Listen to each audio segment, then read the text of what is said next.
Hindi man halata, ngunit ako'y kabado.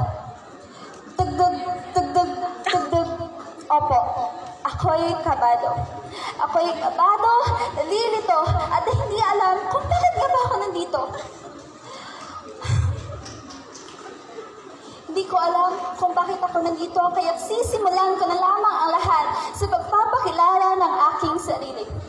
Ako ay isang simpleng estudyante lamang.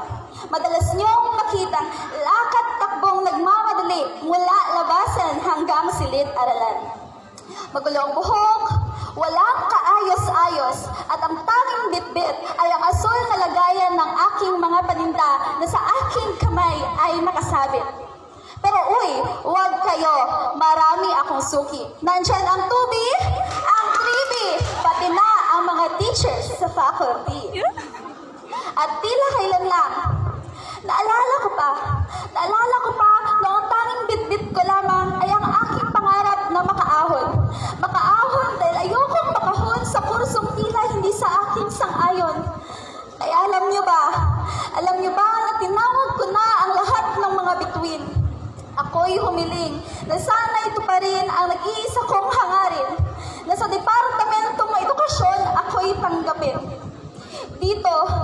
Dito sa Departamentong masaya ang puso ko. Dito sa Departamentong kahit nangangatog na ang aking mga tuhod, wala pang kain at tulog, ayos lang basta wag mahulog. Wag mahulog ang grado sa 5. Aaminin ko rin na nooy, kabado akong tumuntong sa intablado. May bibig, pero mga salita ko'y nakakandado, tila paralisado, takot sa hurado. Paano nga ba kung magiging isang guro? Isa-iksiba naman ang pasensya ko, magkakaanak pa ako ng 25 sa isang silid-aralan, ay nako.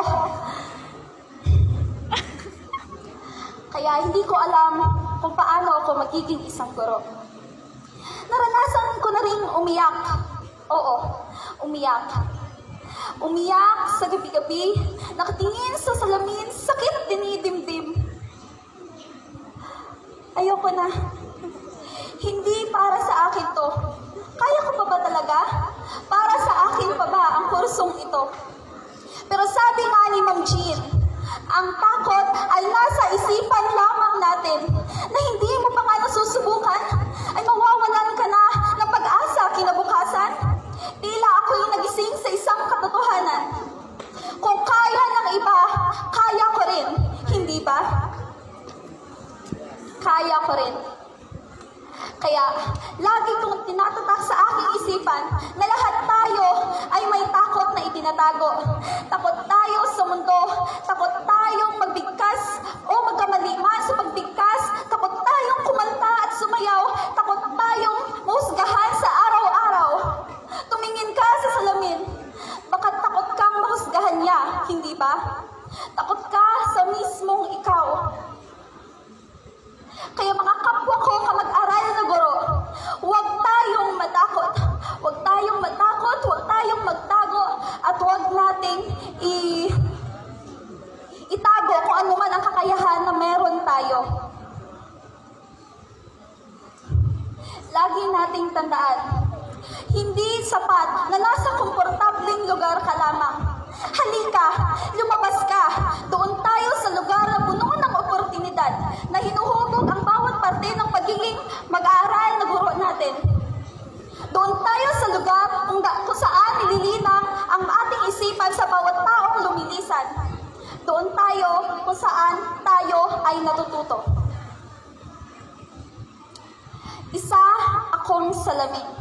Isa akong babae na nasa salamin. At ngayon ay handa na akong pumunta at tumapak sa mundong realidad. Hindi na ako kailanman matatakot.